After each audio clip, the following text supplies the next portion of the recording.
Mr. Yarwood, Mr. Les. welcome to episode number 84. Stay busy, stay growing, why hobbies matter after school. And we are going to take this to a second week of chatting about this and how it moves through our theme. The hobby itself isn't what matters. Growth is what matters. When school ends, as we just ended last week, the built-in structure for many people disappears. People continue to grow, and the ones that continue to grow are the ones who replace that structure with a purpose, hobbies, goals, and personal development.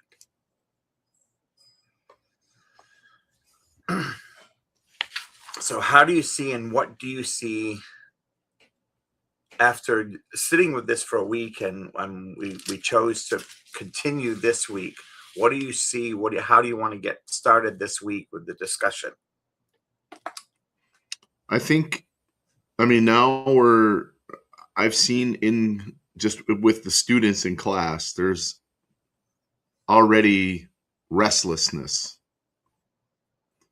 right? The kids, I don't know if parents just don't have anything for them to do yet, or their activities haven't started, whatever the case may be, but you can definitely see there's a uneasy. They're not having anything to do, so they don't have it. They got a ton of energy. They're a little bit more talkative. They're a little bit more restless. They're moving around a lot, and I think as just for the kids, and what I see with the kids is that it's I don't know. It's like I don't know how to say it. They're not focused on things like they are during the school year, right? Because during the school year, all day they're in school and they get a little bit of energy out of them, and they come to taekwondo and they're maybe not quite as fired up. But now they got nothing going on all day. Maybe they're just playing outside, or maybe not even doing that, and their energy levels are off the charts, right? Their focus is not where it normally is. Their discipline is starting to wane a little bit. You can definitely tell the difference. And I think it not only affects kids, but it affects adults too. Parents are getting, maybe their routine changes now because their kids aren't in school. Maybe they got to get them to daycare, or they got to take care of them at home, or whatever it is. So people's schedules kind of get messed up. And I think it kind of can turn their day into something a little bit more chaotic than they're used to. And if they don't find that new rhythm, I think they start to struggle with things, and it kind of can spread to the kids as well. So it's definitely noticeable with our students. I can see it. I mean, it's just we're a week out of school, and it's already showing up. It's already an epidemic. So I noticed something today, and I was like, I wonder why I'm paying attention to this. And now I know, is that there are kids that are sleeping till 11 or noon. And, we now open the ice cream shops at 1 o'clock. And so at 12:45, they're showing up to work. And when they're showing up to work and they're tired, I'm looking like, what? Why are you tired? Well, and long story short, because I won't bore you with all the details, but they say a couple of them were like, well, I just woke up. That's crazy. The day's already half over. And I'm like, okay, so it gets light at 5:30. That's crazy. And not that I get up at 5:30.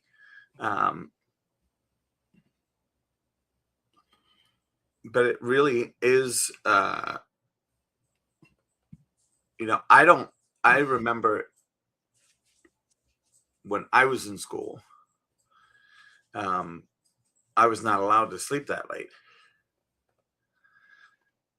when getting up time was still getting up time. I couldn't sleep that late.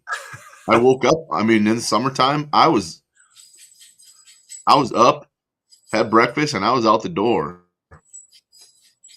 We were outside playing all the time, doing stuff, right? Sleeping was like, why would you want to sleep when you can play? When you can be outside, Yep. do all that stuff. So it never made sense to me to want to sleep. It's like, I don't like naps. I don't want to sleep. I don't want to go to bed. I want to get up and I want to go outside and want to play.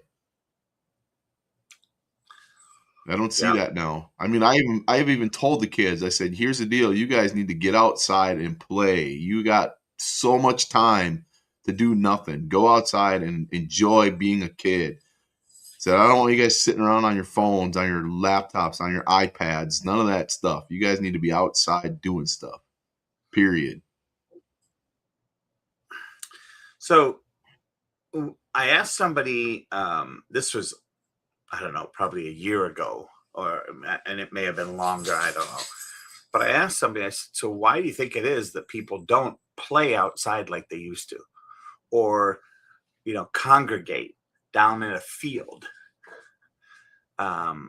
or go to a park, because, we live, I don't know, 4 blocks away from a beautiful park at the back on the back side of the elementary school, right? They've got a big yard out there, and they even had the great big instruments with the little hammers, on wires, which, by the way, are all gone, and they replaced them a couple of times, because I would walk the dogs by there, so I could tell, right? They one night they weren't there, and then the next day they were there, and then about a week and a half later they were gone. But I don't see kids doing that anymore. And yet on my motorcycle, when I go through neighborhoods, like downtown, because I used to live near downtown. And so I'll occasionally drive my motorcycle back through the old neighborhood, and I'll go past schools and there'll be kids playing basketball.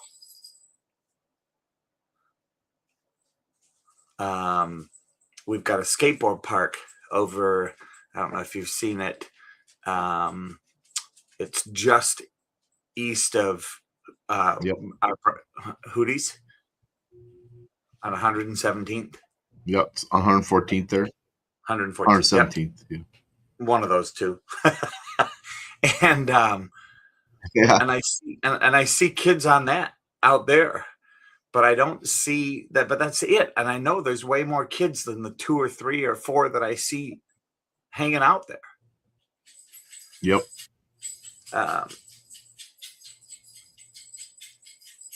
So I think it really is a space where so many of them are at home on video or at home sleeping, and then they're playing on the videos until 10, 11, Yep. 12, 1 a.m. Yep. And the parents aren't pushing them to go outside, because for parents in the summertime, I mean, I see it a lot all the time, but in summertime in particular, is that the devices keep their kids occupied. It's like, well, that's not necessarily a good thing.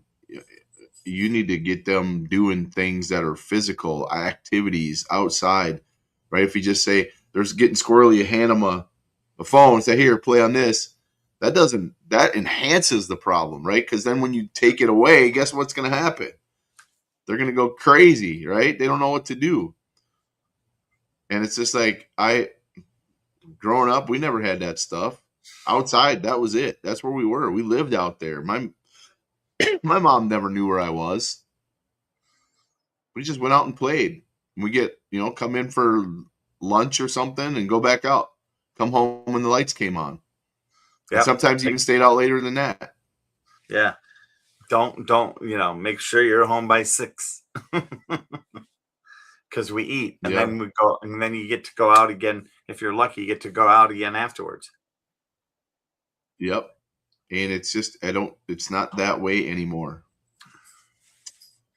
And I think it's becomes an issue because now, if we're talking about kids, then when they get older and they become adults, they don't know how to find something that they should be doing, something that's maybe a hobby that's actually productive, or maybe it's something that keeps them, keeps their mind working, their physical bodies working, whatever. And because they were never taught how to do that in the first place, so they don't know how, and maybe they pass it on to their kids because they don't know what to do and they don't know how to have their kids do stuff. Yeah, it's interesting. The so when we look at relying on the parents when they hand you an iPad, now we're relying on social media to attack the brain, right? And the pegging of it. And I'm guilty, right? If I'm looking at my phone, let's say I'm looking at my phone and doing email, the perpetual stream of stuff that comes across the top, you know, and I know it drives my wife crazy because she'll ask me to look at something, right? I'll pick up my phone. The minute I pick up my phone, Yep. right? The, I'm going for the one thing I'm supposed to go for. And you forgot what it was. Yeah, what am I looking for? and, you know, and she's at least nice enough. She doesn't say, "So what got you this time?" Right? And and I see it in all of us, right? I see it in people. Um, I especially hear it if you're with a small group and somebody says something and somebody goes to look at their phone for a response to what they said, and you can literally watch them, and 1 minute they're there, and the next minute they're Yep. because they got hit. Yep. I think the notifications, right? They sit in the Yeah. and come up, right? So as soon as you pick up the phone, oh, Oh, notif- look at that. I got notified, and then you do this, and you can see, oh, look at all the notifications I Yep. missed. Yay. Oh, yeah, yeah.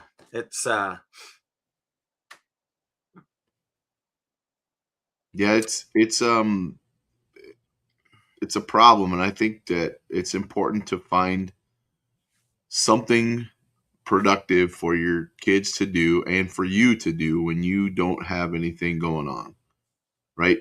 It's okay to rest or do whatever, but if you always are constantly, I'm going to sit down on the couch and have Netflix on and have my phone right here, and I'm doing two things at once, but both of them are absolutely worthless to me, and I'm not getting anything done. Plus, I'm sitting on my butt, not being active, right? And then maybe I go get some food and sit down and do some more nothing. I mean, it turns into this issue, right? And then when you start thinking about maybe I'll go to the gym. I don't feel like it. I'm tired because I've been sitting around for too damn long. It just turns into this perpetual problem, right? And the further down this rabbit hole you get, the harder it is to get out of it, right? And then your kids see you doing it too, and you can't tell them, no, you can't do that, but then you go do it because you set the standards for them, and they're just listening to you. They're watching you, and it becomes this problem across the board for everybody. And then it can create conflicts too. So it's just bad all the way around.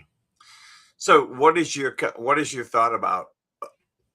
Okay, so I'll be the first to tell you I'm guilty of not enough sleep. Okay, what do you think about the opposite? When you get too much sleep, you get tired. Have you heard that? Yeah, and I mean, it's this. It has the same. I think it has the same effects because your body needs specific like you think about what your sleep is broken up into, right? Sleep is REM sleep, it has deep sleep, it has light sleep. All those are important, right? And if you're not getting enough of all those, it creates a problem. But also, I think the longer you sleep, the your body has it turns into a negative effect. It's like if you get too much of anything, right? You can have too much water and it can make you sick, right? So too much of a good thing also creates a problem. You got to it's not a perfect science, but you got to find a happy medium that all right, my body is, maybe you need 8 hours, right? And you get a good solid 8 hours. Your TV's off, the lights are off, the shades are down, you get a nice good sleep, right? You feel good, you feel refreshed, your body's ready to go, right? You feel all these things, but you get too much sleep, your body, maybe you're not getting the deep sleep because you're sleeping for so long, it can't stay in the deep, right? So you're getting all this light sleep, so you're not getting all the benefits of what's going on. Like when you're sleeping, that's when all your stuff is resetting and refreshing. And for kids, that's when they're growing, right? That's when your body's doing its work because you're resting. And that's the whole point. And if you're getting too much, your body gets it's like it's not working efficiently because it's taking, maybe it gets to 8 hours, right? Everything is done. The work is done. It's ready for you to get up, but you just continue to go. All of your chemical stuff starts to become imbalanced because you're going beyond what you need, and can create a lot of problems on that side too. So it's important to find a good medium of where you're getting the best sleep, Yeah. and it affects your day.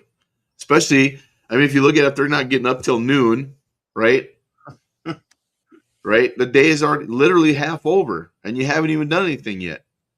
Well, how does that affect you in terms of okay, being productive during the day? You're tired. You've already wasted half the day. You don't get things done. You put stuff off. Oh, I'm too tired. Oh, it's too late anyway, and it just turns into this issue going down the road.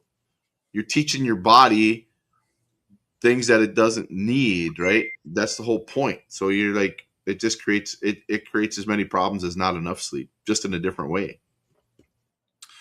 And I think part of, so now I'm going to step on a little bit of a landmine, and that is the food that we consume, Yep. right? When you consume sugar, and you consume sugar right before you go to bed, your sleep is Yep. Yep. right. So then the question then becomes, okay, if that's the case, how, what's a good way, or what is a solution to that then helps my body? Yeah, you need to regulate. There's not enough people don't pay enough attention to what they're actually eating. There's literally carbs and sugar in everything. They add up, right? And if you're eating late at night, your body is your body is working on things that it shouldn't be working on at night. Its job is to recover and rest, right? And if you got stimulants in your gut, right, it's not allowing your brain and your body to rest because it's trying to kill off all that sugar. It's got like caffeine. It's just like you're going like this, so your body's trying to control all that. Well, it can't do its job of recovering in sleep mode when it's fighting energy, right? So what does it do? What does it turn that energy into? Fat, right? Oh So yeah, yeah. instead of metabolizing at night like it's supposed to do in the digestive system, it's like, all right, all this stuff is all extra. I need to do other things. I'm gonna just store it for a while. And that while turns into a lot, and then more, and then more, and then more, right? So it's not working. Your body's not working properly, right? You during the day, you're burning energy, you're using all your calories that you've eaten throughout the day, and then you stop eating at a certain time, and then your body finishes up the digestive part, and then it rests. But if you've got stuff in your belly at 11 o'clock at night and half of it's sugar, guess what? Yep. That's how the body works. I don't care who you are. That's how the body works. And I think, and I hear these people say, well, my brain needs sugar. Yeah, but not in the in the dosages that Yep. it comes from certain foods Yep. at certain times of the day. Yep. And then the type of sugar too is important. Yep. Right? If you're eating this low crap, all the additive crap into your diet, corn syrup and all this other crap, your body can't use that. Right? It takes out the minimal stuff that's in it, and the rest of it gets what? Stored as fat or other chemicals that aren't good for you. Right? Yep. So watching the type of food you're eating is just as important as how much you're eating. Right? So it honestly doesn't take much to pay attention to what you're eating. It takes a little bit of attention, a little bit of focus. Okay, what are you eating right now? Is this good for me or not? I'm not to say, everybody's a perfect eater, right? But paying attention to the food that you're consuming is super important. Yeah.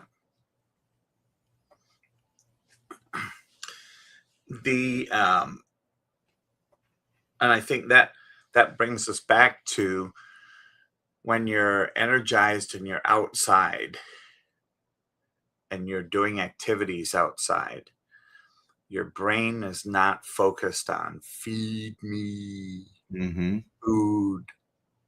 Yep. It's busy with adrenaline. It's busy with seeing what's out in the world, playing, doing other activities. Yep. And I think it's funny because when you're lazy and you sit around, you're more likely to eat than if you're outside doing activities. Mm-hmm. You have to remind yourself to eat. Yeah, think about that. You think, oh man, it's 2:00 already. I haven't eaten lunch. Versus, oh, it's 11 o'clock in the morning. I wonder what's in the fridge. Yeah. What's in the cupboards? Yep. Your body's like, hey, let's go eat. We're bored. Let's go do something. I have a couple friends that are doing intermittent fasting. Which is where they eat for an 8-hour block, and then for 16 hours they don't eat, which allows them to get into fat burning for a short amount of time inside of that window, depending, of course, what they're eating. My business partner's lost 46 pounds in doing just that. He hasn't changed, relatively speaking, he hasn't changed anything he's eaten. He still will eat chips. He'll still eat, bread sandwiches that he makes. But he stops eating at 8 p.m. and he doesn't start eating until noon. And he's noticed a world of difference. Now, is he, and I think when he first started doing it, this was several months ago, he was hangry in the beginning. At 8 or 9 o'clock in the morning when I first see him, I could tell he was hangry. Now, don't even notice. And a lot of times he doesn't sit down to start eating until 3, right? Like he could eat at noon, but he doesn't start because he's busy, right? So he basically eats from 3 to 8. Because at 8 o'clock, he is literally, it's like a sharp knife. He's done. So, and I think, so there's that piece. And then there's the piece like you're saying, if you, I don't know if you've shared yet, but, uh, you've taken a lot of those carbs and those things, like ice cream, right?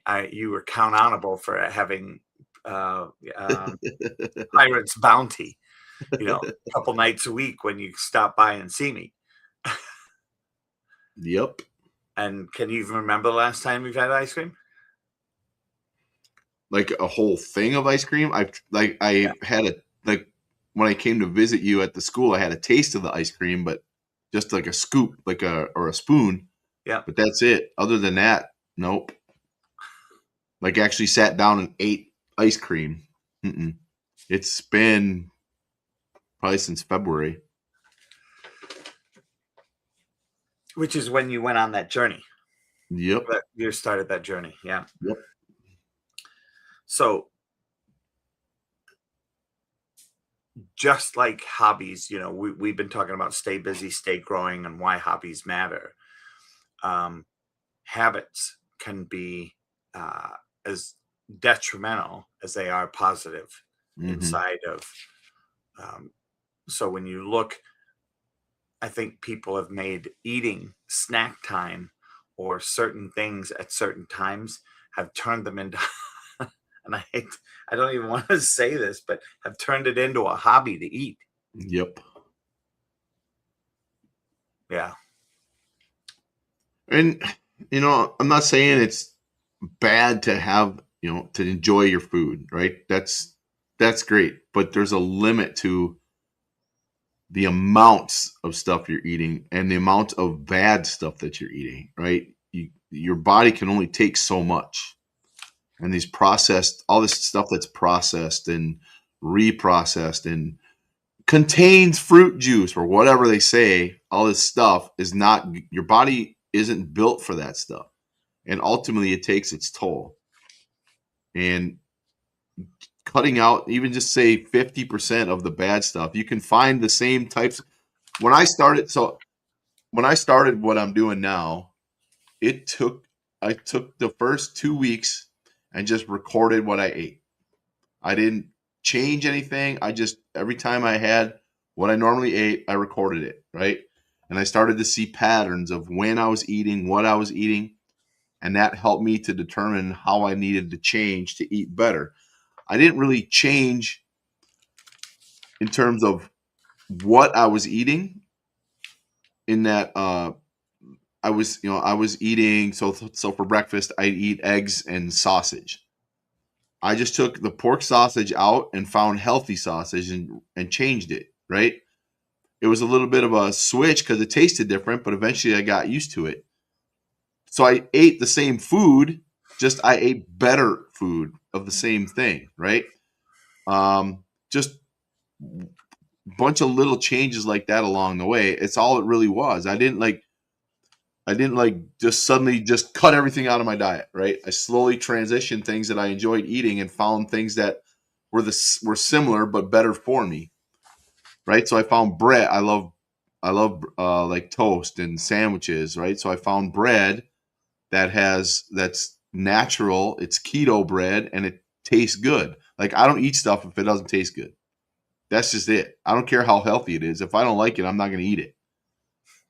So I found this bread that tastes really good and is good for me. So like, hey, I can eat that. And now that's my normal bread and it tastes normal to me. It just, it took a little bit of work to find the stuff that I could substitute. But now I'm eating, I'm eating, 220 grams of protein a day. I'm eating fewer than 50 carbs of anything a day. And I got my good fats in and I love it. I love the food that I eat. I don't eat chips. I don't eat ice cream. I don't eat pizza. I don't eat any of that stuff, right? But I've gotten to the point where I don't even miss it because I enjoy what I'm eating. And you can eat all the there's people stop at McDonald's every single day, right? Yep. Find a way to replace what you get at McDonald's with something natural, right? At first, it doesn't taste the same, obviously, but you start to enjoy it, and now like you don't need to go to McDonald's every day. Maybe you make your own fries, right, with real potatoes, and you find that or sweet potatoes. yeah, and sweet potatoes are great, right? And you just find a way to substitute what you're already enjoying for something else, and it might take a little extra work at first, but ultimately it's it's going to pay off for you in the long run.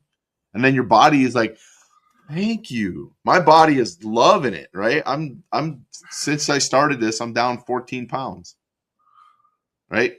And I didn't really change what I was eating in terms of the food.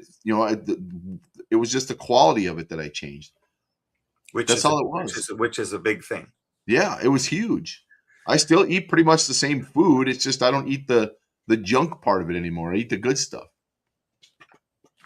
And Um, at first at first it was hard because I had to really discipline myself to eat the stuff I was supposed to eat. And I keep track of everything that I eat. I keep track of everything. So I know exactly what I'm eating, exactly how much. I found out how much I need to eat of each thing, right? My macros, and I applied it, the food that I'm eating to those macros. So now I know what I'm supposed to eat, when I'm supposed to eat it. And it's just now, to me, I turned it into a habit. I turned it into what I do. what's the app that you use to keep track of your food? The name of the app is called Keto. Keto. Yep. It's purple. Keto Diet app.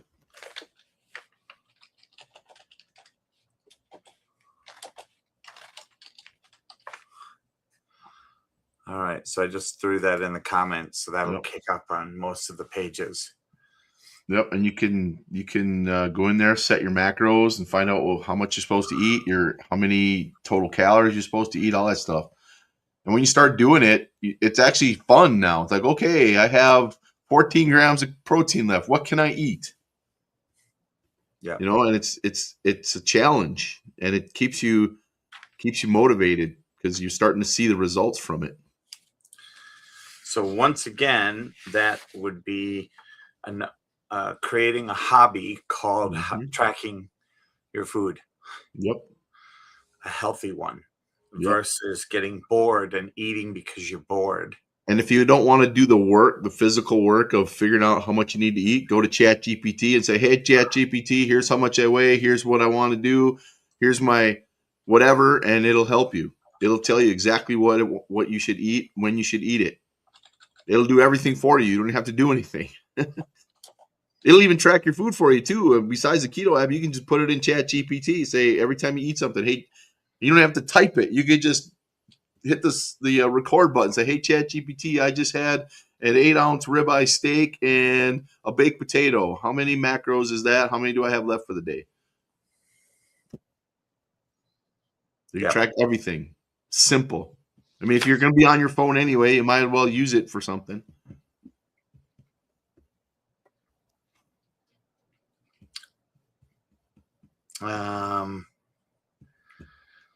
So the last section from the topic, stay busy, stay growing, why hobbies matter after school. The last section, or the second to last, was challenge for listeners. Ask yourself, what am I doing when nobody's making me do anything?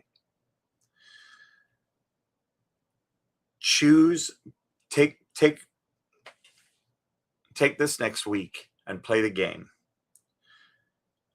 Choose one activity that gets you moving, challenges your mind or body, helps you learn, and makes you better than yesterday.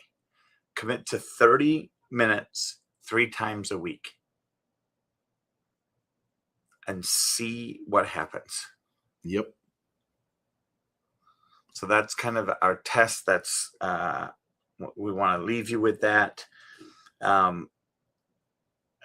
School of a sort. You look and see there are these people that have full-time jobs, and they end up going to school and getting their graduate degree.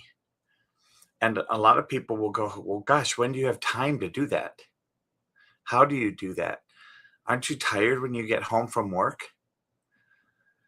Yes, but quote unquote, the excitement of taking yourself to the next level studying, Mhm. learning, all of a sudden you find you have more energy. You find Yep. that you have a goal drives you, moves you forward, expands who you are, what you are, and how you are. Yep.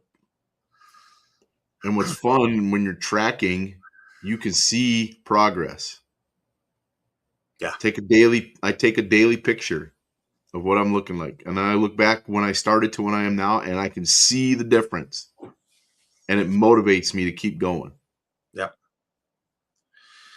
Some of the apps actually have you measure yourself, measure your biceps, measure your Yep. thighs, measure your waist, measure your chest, Yep. right? With a measuring tape, which I think people are like, what's that? Yeah. um, and keep track of it. You don't want to weigh yourself. Excuse me. You don't want to weigh yourself every single day. You get Um, frustrated. you do. There you go. Thank you for saying that. Yeah, that's the so so the opportunity is to let a few days pass. Let your body do the rhythms, because sometimes um, some of the responses I've heard in people tracking their weight every single day, they're Mhm. like, why did I gain weight? I didn't do Yep. anything. Yep. Well, and that goes back to sleep recovery. How Yeah. did you sleep? Is your body retaining glycogen and water because maybe you worked harder? Maybe it's in a recovery mode and it's holding on to stuff because it still needs to use it. I mean, there's all kinds of reasons. Yep. Um, so have fun. Find something that makes you excited to grow. This Yep. could be a hobby right now, and then once uh, as a hobby, then it becomes habitual, and then it just becomes a part of your everyday, and you don't Hmm. even notice it. Yep. Um,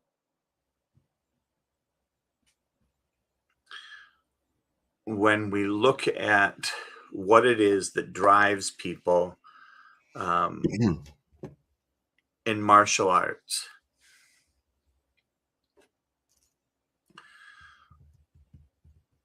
what do you think it is that takes somebody from being a color belt to driving into the black belt world?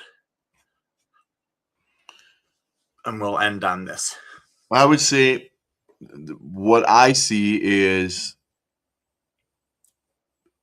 it's not sure it's important for that student in particular to enjoy what they're doing, right? They start learning something new, they have fun, but it's also the people who are in their lives that are supporting them, right? So for little kids, it's the parents bringing them to class and interacting with them about it, asking them about it, enjoying it with them. Even some families joining on the mats with them, right? But it's that once they get into the rhythm of doing it and they start to see that they can really do this and have success doing it, they want to do more of it. But they don't know that until they stay there consistently and learn that they enjoy it, learn that it's something that they want to do, something that they want to keep coming back for. And over time, when you start to look back on it, they start to realize just how much they're getting from it, what it's doing for them. And the parents see it in the kids too. You get 2 months in, 3 months in, the parents like, man, he's a different kid now. And I love hearing that. That's like my favorite thing is that we've made a difference in this kid's life. Not just in taekwondo, but in his actual life, in school, at home, interacting with others, interacting with siblings, interacting with friends, interacting, when they're out in public, all those things. It's just a change that you see, and it's just awesome. But it's because they were consistent with the training, consistently coming to class, consistently practicing, consistently doing the things that got them there. Yeah, it's great. The same mindset as it says here that leads to a success in life, setting Yep. yourself up. Well, Mr. Yarwood, thank you so much. I Yes, see we sir. went we went a little bit over. We're at 40 minutes. but I think we covered a topic that, for those of you watching and listening, might be a great opportunity to sit and let your kid watch this. Put it on 2 times speed so they can get it done in less than a half an hour, and see what they can pull out of it. Give them an opportunity to play the game. Mm-hmm. So, thank you again. We'll see you next week for number 84. Have 85. a great 85. Sorry. Yeah. This is 84. It is. Yes. And have a safe trip to Denver, and we'll look forward to seeing what our next topic will be. Maybe it'll come up. And one of the things that has come to my attention after chatting with you before we started today, and now perhaps we look at how can AI be used to make a difference, as opposed to just another thing that we plug into our life. Yep. So with that, I bid you farewell, everybody. See ya.